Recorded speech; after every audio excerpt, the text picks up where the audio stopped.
Hi, everyone, and welcome to another edition of the Mexican Soccer Show. I'm your host, Cesar Hernandez, and today is all about the Liga MX playoffs. In case you somehow missed it, the quarterfinals are starting this week. But before we get into that, before we start analyzing these upcoming games, let me introduce tonight's guest.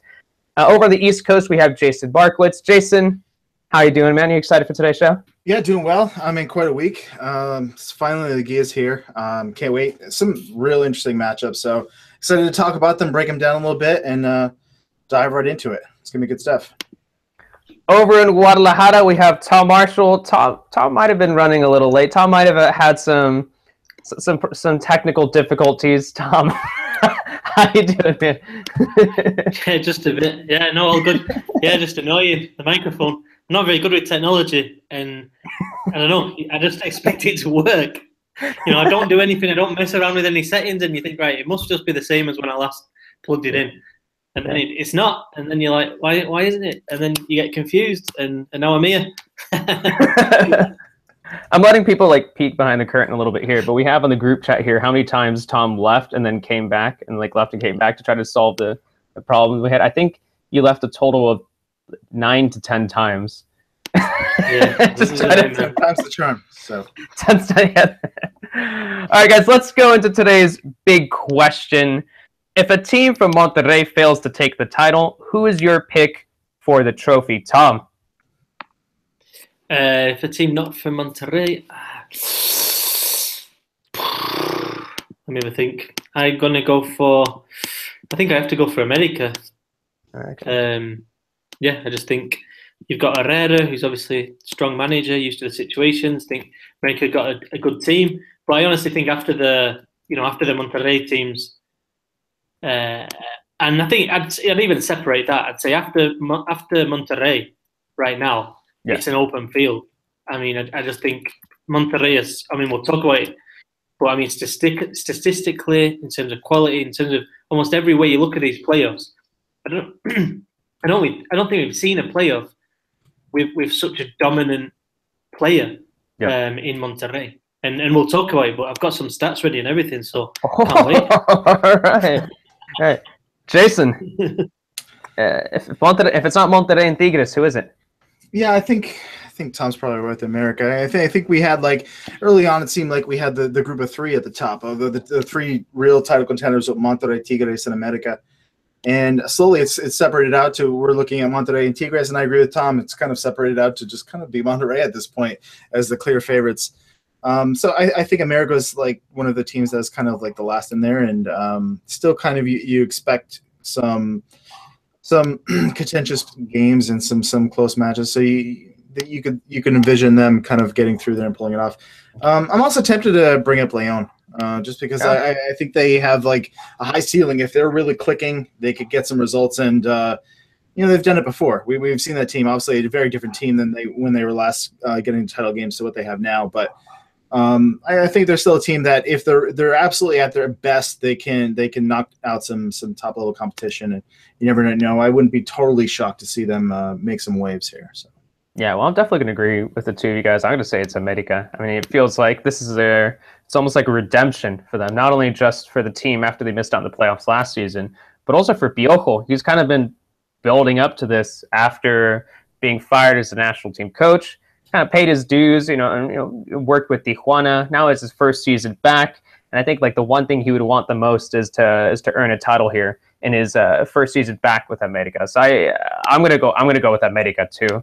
I also quite liked him against Santos on Sunday. I think that they've had a pretty poor last few weeks. Yeah.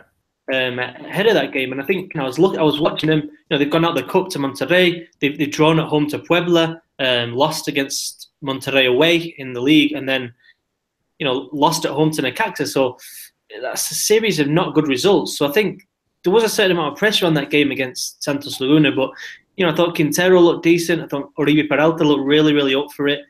And Edson Alvarez is back, I believe, for the Liguilla now. So I think that strong performance it sets them up well. Although we'll talk about it, but I don't think Cruz Azul is going to be any walkover in any way. Yeah, I think Cruz Azul are going to make that more difficult than it appears to be. I still say that America is one of the favorites to win the title, but I do think that Cruz Azul is going to make that a really interesting matchup. All right, guys. So really quickly, so of course we're going to be talking about the quarterfinals. We're going to be playing a game in the afterwards. We're going to be talking a little bit about some teams who missed out on the playoffs.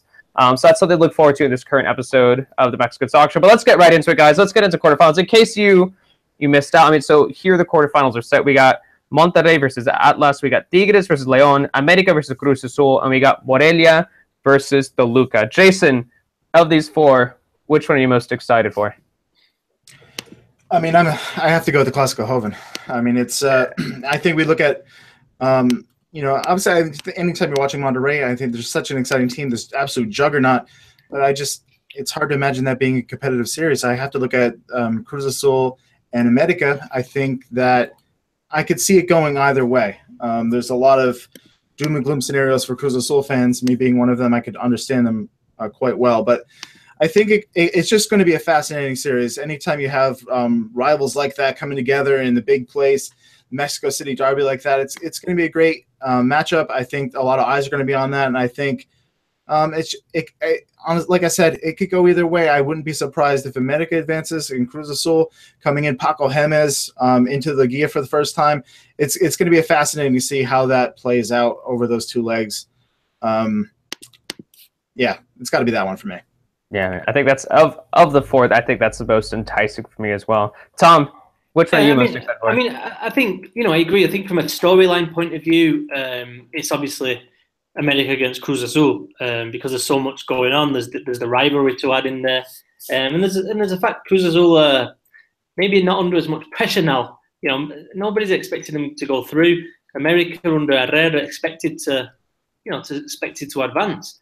But I think in terms of playing on the pitch, I think for me potentially the most interesting is Tigres against León, and I say that because the different styles on offer.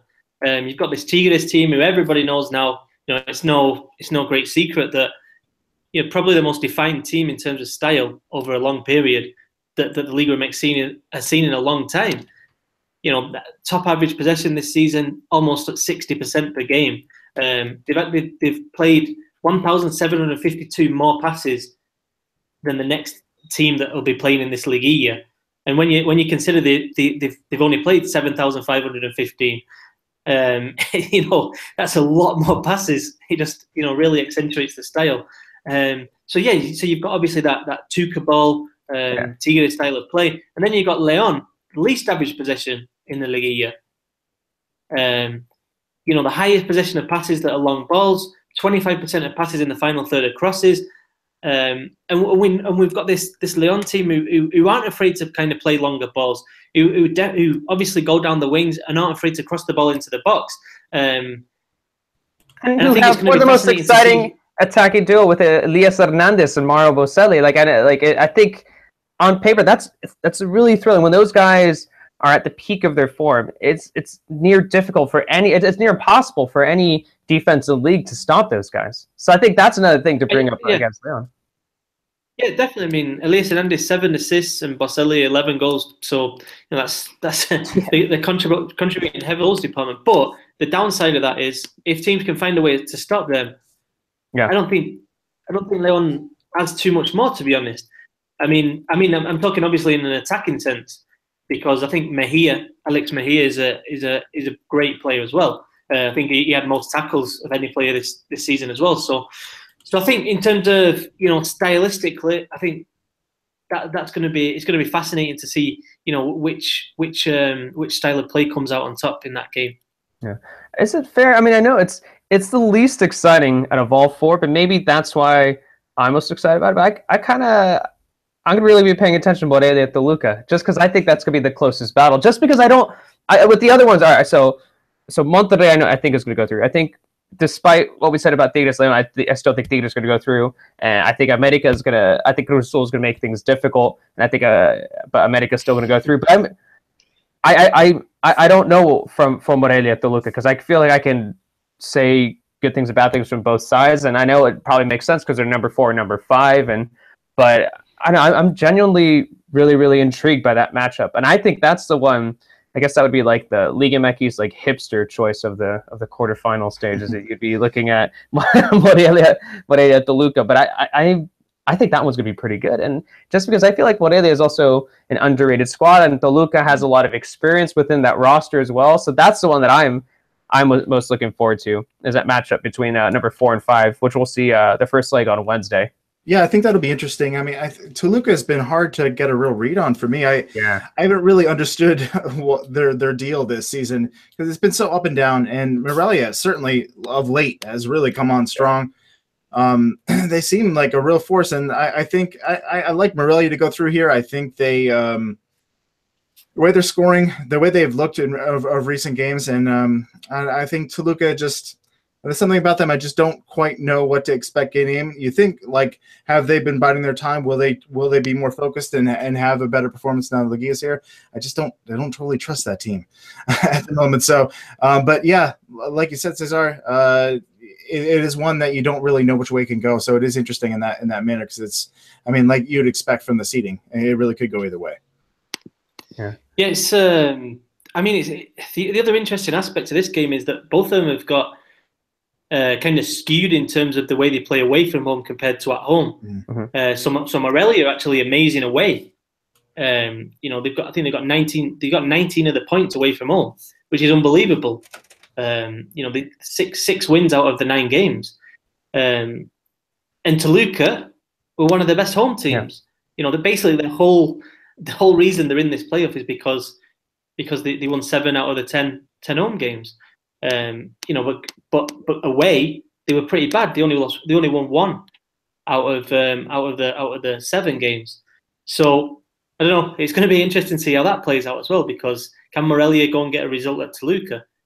If he can do that, then you know they should be quite well placed, because Toluca don't travel particularly well. But yeah, I mean, I think for Toluca, it is a difficult team to understand. I think there's a lot of experience in there, and it comes down again to Ruben Sambuesa. I mean, I don't know how many times we go into these playoffs.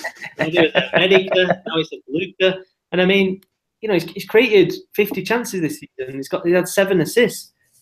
I mean, there's only Malcora up there at Tijuana who has actually created more chances than Sambuesa over the course of the season. You know, he's also the most fouled player. And so you can see just through those stats, like the kind of influence that he's having on games. You know, he's the center of attention.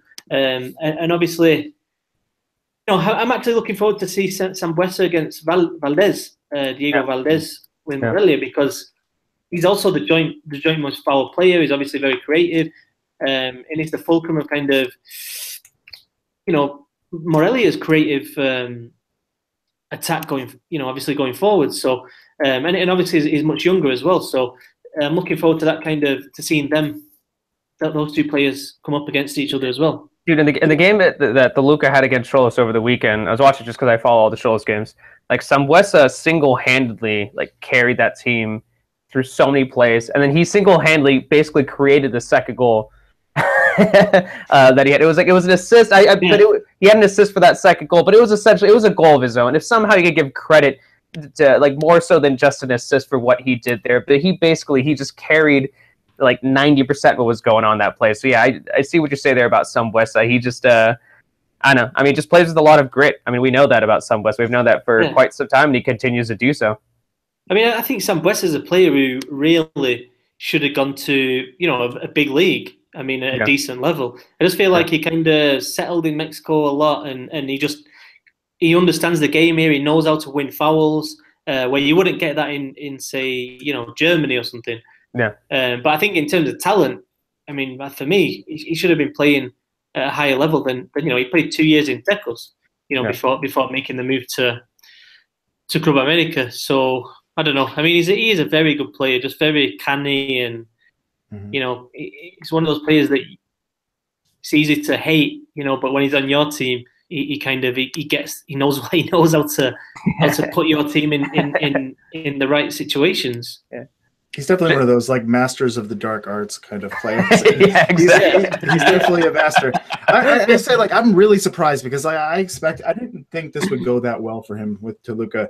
I kind of thought when America let him go that he would kind of be on the downward slide, and he really hasn't. I was just dead wrong about that because, like Cesar said there, I mean, just the impact that he's had on Toluca is really impressive. So, yeah, we'll see. It'll be fun watching him in this one for sure. Yeah, but I think he's had problems, or Toluca denied problems, but I mean, the rumours were that he was you know, there was problems between the directors and Sambuesa, and he didn't train, and you know, but obviously it seems to have come together. But I don't know, it's something to keep an eye on at least. Yeah, not surprised at all by that when you kind of consider his personality on the field, and perhaps it kind of is a little bit of a representation of what he's like off the field as well. So I'm not surprised at all to be hearing things like that, guys.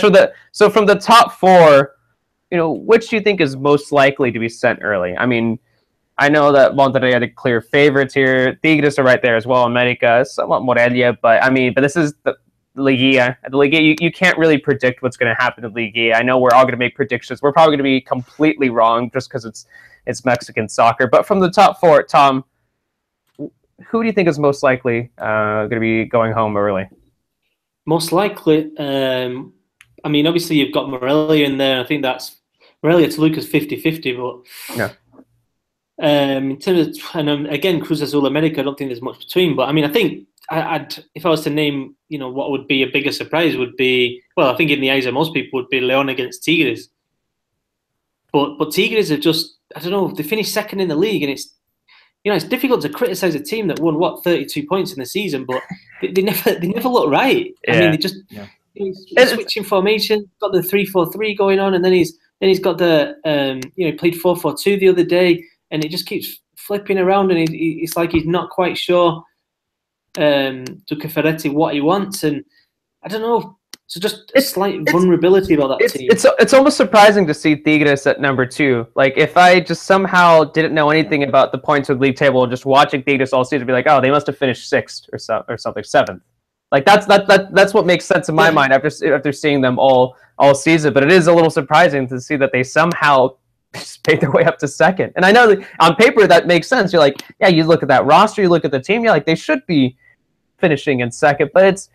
But I mean, when you consider the capabilities of everyone on that roster, you think that they should have played so much better than they did. It's almost as if, I don't know, like they're a little lucky. I mean, I think they are a little lucky to be in 2nd. I mean, Gignac, he only has 4 goals so far this season. Yeah, but then again, I think you invest in that kind of quality players, and they grind out those results, even not playing well.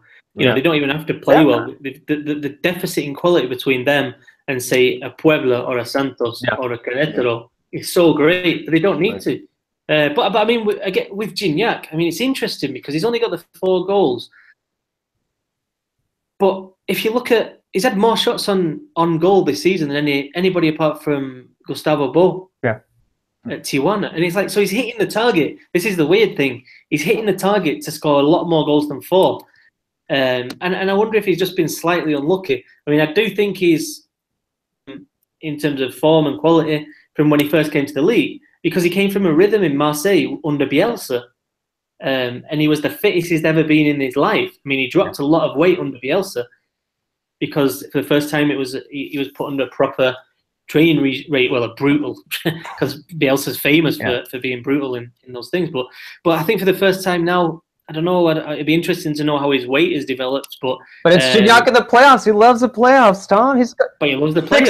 6 goals in the last playoffs, 6 goals in the playoffs before that. We'll see what happens. I don't know. Yeah, but the thing that worries me about Tigres is honestly that I just feel like formations, because, you know, he's confident and he's kind of adapting to the opposition, and I feel like he's changing these formations to try and, I don't know, to try and make something work. I mean, you know, he's basically got to get in, or he feels he has to get in Vargas, Valencia, Gignac.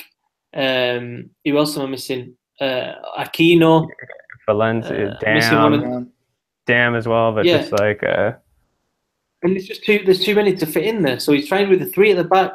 He's tried with a kind of 4-3-1-2 with Aquino playing him on midfield role, like on the left. Zelarayan too. Sorry, cut you off. Yeah, Zelarayan.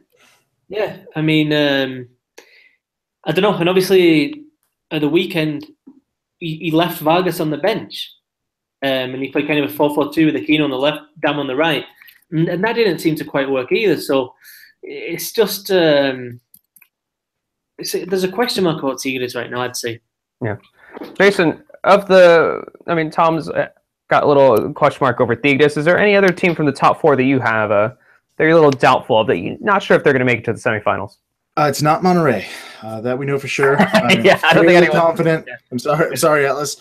Fairly confident they're advancing, and that's about it. That's all I'm confident in. Because like any of these matchups, like I mentioned at the beginning, I think Leon's ceiling is so high. And if they start clicking and scoring, I think, and if Tigres come out and are kind of that sluggish, not really clicking, it's possible. Tigres should still advance, but I could see it happening. America Cruz Azul, I think there's some volatility to that one. I think we could probably see some red cards and possibility there. And it could go either way. America should advance. Could Cruz Azul advance? Yes, they could. It's possible. And like we said, Morelia Toluca, it's a shoulder shrug match. So I know Monterrey is advancing. If I had to pick one that I would say, like, okay, top four is going down, I mean, you just have to say Morelia, just because just how even that one is. Yeah, no, I agree. And even though I think that you can't, like I mentioned earlier, you can't really predict. You got to expect the unexpected, especially with that away goals rule, which will sometime you'll get a team that'll get a 0-0 draw, then a 1-1 draw, and then even though the team is ranked number one, you have the team that's ranked 8th who will like sneak on past the other team. But I do think that Monterrey, Tigres, and America are going to go through, and I think that if there is one, I think it'll be Toluca that beats Morelia, and that Morelia will be of the top four, the team that won't be making it into the semis. All right, guys. Yeah. So, yeah, Tom, you're gonna say something? No, all good. No, yeah, all good. Yeah. So let's hear your predictions. All right, so who's gonna make it into the semifinals? I mean, we'll be, by the time we record the next podcast, we'll be previewing the semis. So, guys, who are the four teams we're gonna be seeing the next round? Jason, give me Monterrey. Yeah. America. And I'll go with Leon and Morelia. Oh, all right. Tom? I'm going Monterrey, Cruz Azul. I think they can do it. Oh. And then I'm going to go with Tigres and Morelia as well. Yeah. I'm going to be boring, and I'm going to say it's the top four. And then you have the semis with Monterrey taking on Morelia, and then Tigres taking on America in the semis. All right, guys. Let's play a game here. It's called Subjective Percentage. I didn't name this game. Jason did. I would have excellently named it. I don't know what you're implying by saying that, but okay. I was giving Jason a hard time saying this feels like a course I might have taken in college. Yeah, subjective percentage. Oh my god. Don't remember. Right, so it's pretty simple though. So I'll bring up some topics here. You guys give me the percentage of it happening, not happening, blah blah. You guys will figure it out. All right, Tom, give us a percentage that the Clásico Regio result was about Tigres underperforming in a big match. What was the percentage of there?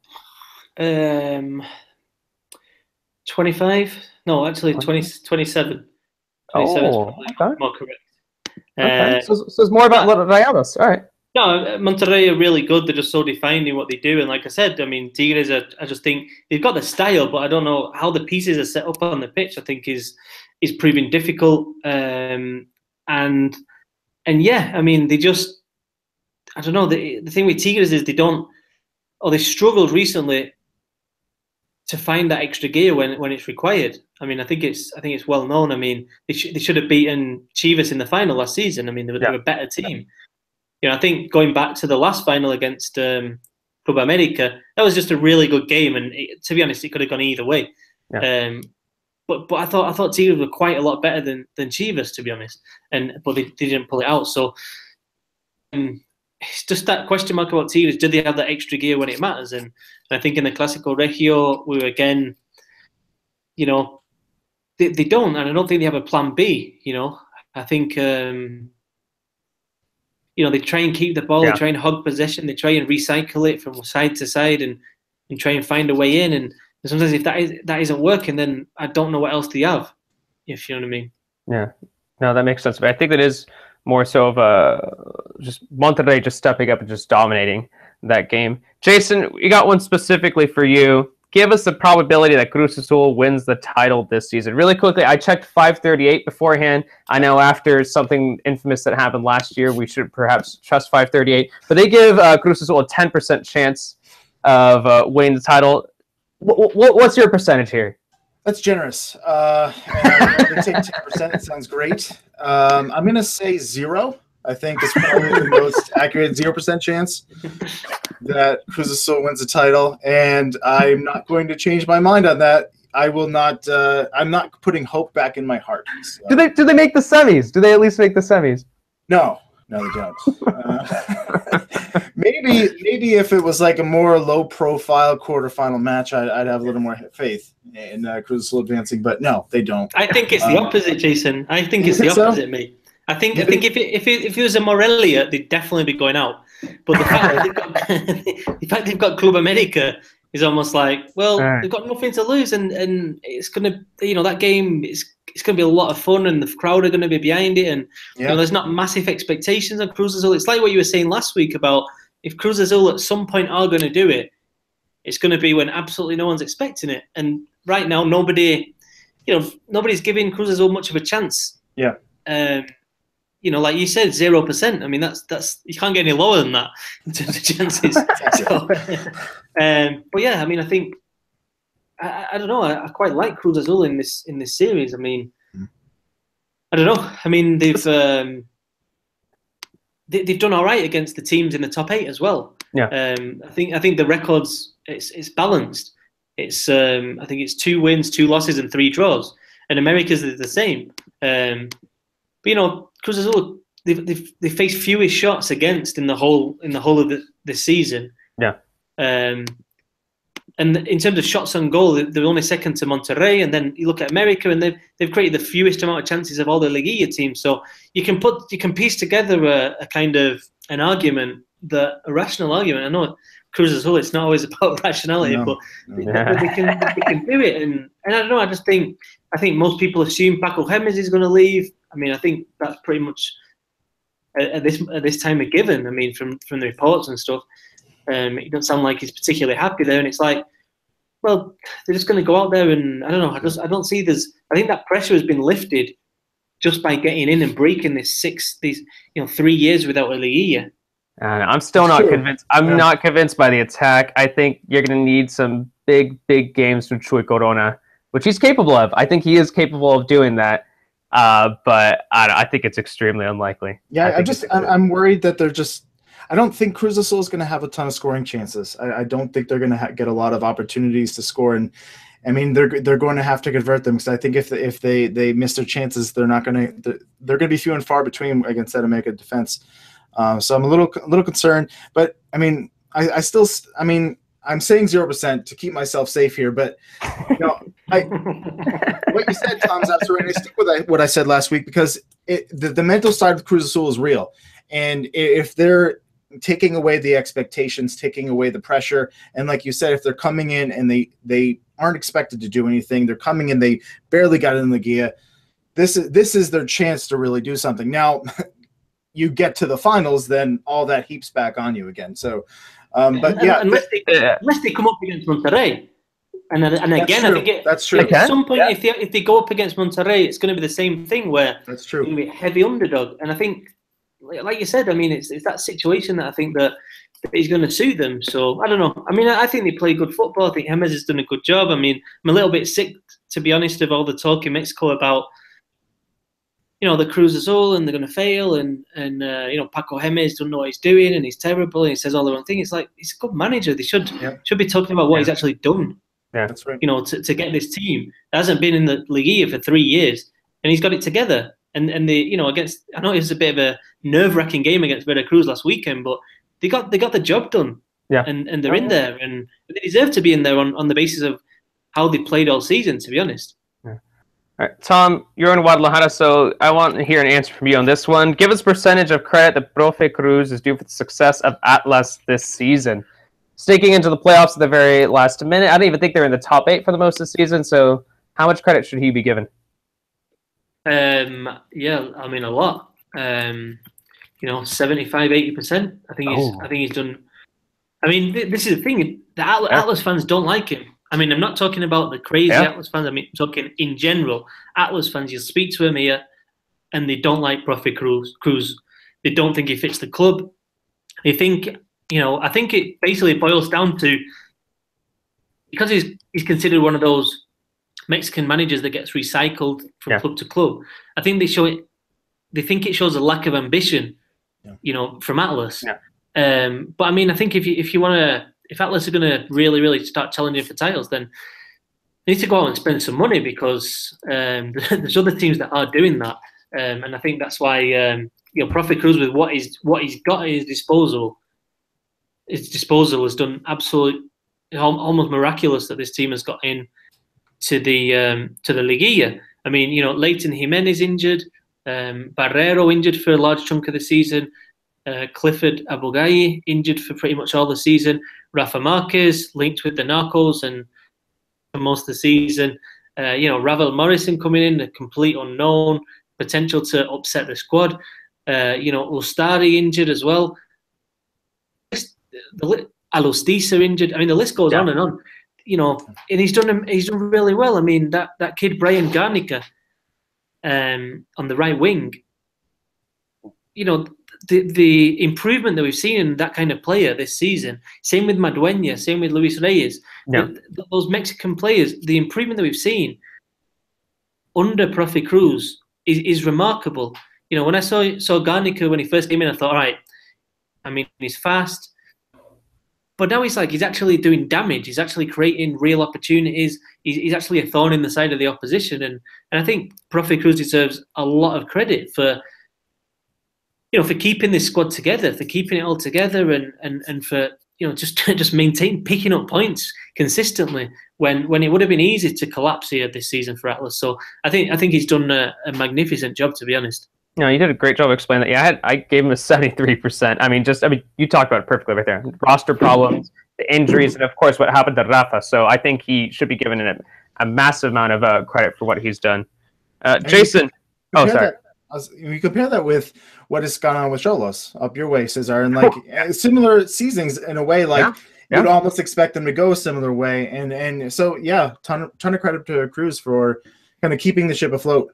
Because it could have. There were a lot of excuses for it going really, really poorly, as you guys explained. So I agree. I would say things went worse for Atlas than it did for Tijuana. I know that Coudet ended up getting fired, so I know that's a little bit of something on a different level there. But I would say that just roster-wise, what happened to Atlas, Xolos can compare to that, and so it is extremely impressive to see what Profe Cruz did with Atlas. I mean, don't get me wrong. I'm not saying he's like Guardiola or whatever, but. I don't think I got that from that talk. I don't think anyone thinks that you said that talk. But I mean, I remember watching him a few weeks ago, a couple of months ago, walking through the mix zone, and he had like a Phil Jackson book, and it's like, hello. and then I went to the under-17 game last Friday, and he's there. On the day of the big game against Pachuca, they need a result, and in the morning he's at the under-17s game with the president of the club, with the director of the youth teams, and it's like, I don't know. I like that. I like he's seen what's coming up from in the youth system as well, and I just think he's willing to learn. I think he's always learning. I don't think he's got a massive ego, and I think he's a likable guy, to be honest. I mean, I don't know. I mean, he did amazing things at Atlanta, didn't he? And I think that he has got something. It's just sometimes, especially in Mexico, you need, and as a Mexican manager, you need the right project, you need the right conditions to be given a bit of time to really shine, if you know what I mean. So you need time to shine. All right, guys. So we're running a little low on time here, so let's go one more question here. I'll give this one to Jason. So, Jason, give us a percentage of Americanistas who were excited when their team matched up with Cruz Azul. A lot. I'd have to say like 91%, 90. That's pretty high. You'd have to think that most America supporters would be pretty excited about coming up with Cruz Azul, confident in the way that Cruz Azul are going to perform. I think that America has had troubles with some of the other teams that they could have possibly come up against. where to be honest, they haven't had trouble with Cruz Azul, especially in the Liguilla. So confident. They shouldn't be that confident, 90%. Very happy that they're matching up with them, but that's probably the accurate number, I would think. Yeah, I mean, America have I know they played quite well against Santos, but those results recently against Necaxa and against Puebla, I mean, it's not. This isn't Monterrey where it would be a massive surprise if they went out. I mean, America is got weaknesses, no doubt. All right, guys. So let's take a quick little break here. I wanted really quickly to thank everyone. Thank everyone who's already donated to our Patreon page. If you guys aren't aware yet, every Thursday we're going to be releasing the Countdown to Russia podcast. And right now we're talking about Liga MX. We're going to be talking about Liga MX during the next few weeks. But if you guys want a focus on the Mexican national team on El Tri, every Thursday we're going to be talking, everything, anything. Basically, you're going to get another podcast that's better than this about the Mexican national team. Right now, it's me, it's Tom, it's Naive. And if you guys want to listen to that podcast, become patrons of our show, you can go follow it on patreon.com/The Mexican Soccer Show. You can also find it on our Twitter account, and there could be a link there. But if you guys could donate, that's great. That's fantastic. We appreciate everything and anything that you guys have donated. And thank you so much to everyone. If you're watching this, you've already donated to the Patreon page. Thank you huge amounts. We appreciate it a lot. Last episode we included a few questions, and we're also. I mean, there's so much other stuff that we can talk about for a while. We're gonna have raffles. Eventually we're gonna have some fans joining the show. We're gonna have we have a much anticipated corrido from Wiso. So it's exciting, guys. Check it out. Patreon.com/The Mexican Soccer Show. All right, guys. Let's talk about the teams that didn't qualify for the Liguilla. Jason, what team that missed the top 8 has the strongest claim to be belonging in the Liguilla? I think the strongest claim, it's tough to say. I'm most surprised by Pachuca not being there. I think at the beginning of the season, I think probably most of us had Pachuca in that top 8 for sure, maybe even higher, being one of the top seeds. Obviously, the loss of Chucky is big, but it didn't seem like this was a team that was going to be that hurt by the loss of Chucky because the talent that was in the roster, the talent that they brought in to replace him, and it just seemed like so much of the base was there. They're so stable with Lozano at the coach. Like, it just seemed like everything was clicking. So it's surprising how it's kind of gone a little sideways, and I think defensively they just haven't been the same that they were in past seasons. So I mean, in a lot of ways, it's to be expected. I think we talked about this a couple of weeks ago, and that when you have a roster where you're bringing in all these young players, like you're going to have seasons where you go down for 6 months and come back up eventually. So I mean, it's not completely shocking, but that's the team that missed out for me. That I think we're probably the best team for me that weren't in that top 8. I was quite disappointed, especially with I know we got to give players a little bit of time to kind of find the rhythm, find their connection with the rest of their teammates. But I was a little disappointed with Honda this season. I know he had some injury problems, so that kind of hurt his start with Pachuca. And I didn't feel like it was until maybe the past few weeks that he really started to connect with the rest of the roster. Not even as a center attacking midfield, but almost as a winger. He plays on the right wing or the left wing. He cuts in a lot, but I think that was quite disappointed by Pachuca as well. Tom, what team were you? What Tom do you think from the top 8 or from outside the top 8 should have been included there in the playoffs? I mean, I think judge of how the season went, you'd say Necaxa right at the end there, and they only needed a draw, at home to Morelia, and this is a Necaxa team that only Monterrey have got a better defensive record. That I think they can get 7 clean sheets out of the 17 games. So you'd back them to get a draw at home to seal the deal, and they couldn't do it. But I mean, again, I think Nacho Ambriz done a decent job. I don't think it's an amazing team, to be honest, and I think they've got a platform to move forward. I think the team that I'd mentioned apart from that is Chivas. I mean, obviously the champion finished in 13th place with 4 wins out of 17 games. It's not good enough. I mean, I know the preseason didn't go very well, and there was a lack of signings, and they've had injury problems and players away with the national team. But still, you can't be champion and be finishing down in 13th. It is a bit embarrassing, and obviously now moving ahead to the next season, it's Gael Sandoval is in there for next season. And yeah, it's almost not a rebuild, but a kind of clean break. Let's forget 2017, a season of real highs and real lows, and forget parts of 2018. Forget parts of 2017. Yeah. I mean, but I mean, they need to forget that they were champion, and they need to go again with that kind of humility that they started 2017 with. You know, that hunger to be the champion for the first time in 10 years. And I think the other kind of parallel, the storyline that's going to play for Chivas just moving ahead to next season is Almeida. I got a few words with him a couple of weeks ago, and you know, it's clear he wants to go to Europe, and it's clear that he wants the Mexican national team job or the Argentine national team job. But to get there, I mean, it's a big season for him. I mean, if he can do something substantial again with Chivas now, then you know that all that's then back on. But I mean, the way this season has gone, I think I think Almeida from a personal level needs a big start to 2018. If, as expected, you know, Osorio does leave, the job's vacant because Almeida, with a good 2018, reaching the semi-final or a final, would be in the picture. If they finish 13th again, I don't think he would be. Yeah, no, I agree. And I think, so I think Pachuca's up there, I think Chivas up there. And I think, although I'm a little biased because I watch them every week, and I was also, I mean, one team that came to mind for me is Tijuana. I think Xolos, especially because I think there was, just a couple months ago, they were in the top four. They looked really strong. They had a few, I think like 4 or 5 wins in a row, and then everything just fell apart.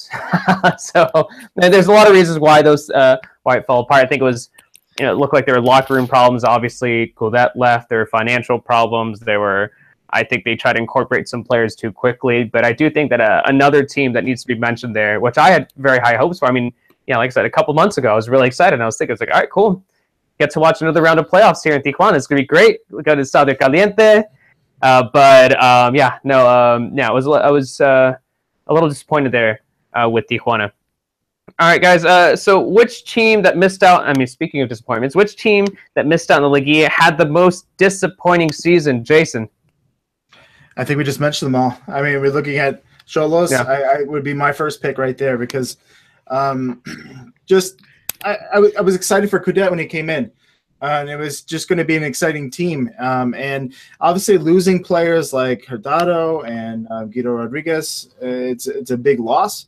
Mm-hmm. But the talent they bring in this exciting new manager, and to have it all fall apart, the manager doesn't even last the season. It's just it's pretty disappointing. Chivas, like for me, certainly a candidate there, but you could see that championship hangover. I mean, easily predictable season for Chivas. Maybe not as low as they ended up coming, but dropping off a little bit was to be expected. But Xolos and like I mentioned earlier with Pachuca, just not really clicking was disappointment for me as well. So looking at some of those disappointing teams, one of the teams we haven't talked about yet is Pumas. I mean, will we see them just returning to any prominence or returning to at least someplace not within the bottom 4 at any point within the near future? What needs to happen here for Pumas? Like, are we going to be seeing that hopefully next season? I mean, I don't think so, to be honest. I mean, I think David Patiño's been confirmed as the manager for next season. I think it's a club that, I mean, I know they brought in Nico Castillo and why is it slipping? Diaz, Chilean international, and I think they're good signings. But apart from that, I don't think there's much quality. And the big rumor about Pumas is that they've got no money, and so I mean that's the big question mark. Is that rumor true? And I think the Diaz signing kind of. I mean, apparently they beat Tigres to his signing, which is a big deal. But I mean, they need to back that up. I mean, I don't think it's these days. It's not. It's Necaxa just bought Mati Fernandez. I mean, clubs are going out, and the big clubs are going out, not just signing one of those players, but then going in like Tigres, following it up with player after player after player that surprises you. They're following up Gignac with Vargas, with Valencia, with Dam, with Aquino. I mean, it's pretty impressive, and I think that Pumas are basically being left behind. And I think the other worry is what's coming through. I mean, are the genuine youth products coming through? I don't know. I mean, it's concerning times for Pumas fans, no doubt about it. Yeah. And Jason, talk about another team that's not really doing that well. We see another team that's near the bottom of the table. Right now, they're at the very bottom of the relegation table. We see Veracruz. What are the odds of them, surviving relegation? What are the odds? Is there any other team that could potentially slip past them next season, or are we convinced that it's going to be Veracruz that's going to be going down next season? I mean, they're certainly favorites at this point. I mean, I think they have a 8-point gap on Querétaro right now. I mean, it's a rough way to start next season, needing to surpass Querétaro by 8 points. I think it's maybe a 5 more, like 13 up to like Puebla. So I mean, it's not going to be pretty for Veracruz. I mean, we've seen it before from them. We've seen them when that final season of facing relegation where they've come on and finished like in the top 8. So it's possible, but I mean it doesn't look good. Yeah. I mean the other possibility is that we have some team that wins the Ascenso that is not going to end up being promoted because they're just not eligible, right? Oh my God! So, but Veracruz, like being at the bottom of that percentage table at the end of next season, is highly likely at this point. Yeah. Just going to the second division quickly, because I mean that's all going on as well. Yep. To the semi-finals there, and it's like that just that very question. Like I've lost kind of track of which teams are eligible for the first division and not. Yep. And I think that just weakens that. I've got no interest in it, and I'm like, exactly. I work in this, like I should be. I think Juarez is if Juarez go up, then I think it's a genuine team. Because I think they've got money behind them. They've got the contract with ESPN that I believe would extend into the Liga MX as well. And I think it's geographically, I think it'd represent another border club, which I think would be good. So, but I mean, in general, the second division, I mean, the way you just don't know what's going on, the way the team's changing all the time, the amount of foreigners in that league as well. I mean, young Mexicans are coming through, but the amount of young Mexicans we see coming from the second division, then into the first division, and then kind of break through to national team is, it's minimal. Yeah. I mean, basically, if you look at the Gold Cup squad, basically all those players were produced by first division clubs, given chance with first division clubs. I mean, there's a very low percentage that are coming through the second division. Basically, the second division isn't giving much to to better the Mexican game in general. And it is a problem, though, that was just, in all honesty, I'm not paying attention to it. I am going to start paying attention once you have that final match, but even then, it's not like they get a guaranteed spot and then, in the first division. They obviously still need to take part in that next game against the champion of the next season, and it's so difficult for those teams to fight, and to become like the champion of one season, still have to go through another hoop, and then once they do make it to the first division, they're just, the odds are so against them, and they're more than likely going to go down. But yeah, it is unfortunate. Like you said, Jason, like you said, it's just which team is going to be could go up if they win, and it is crazy.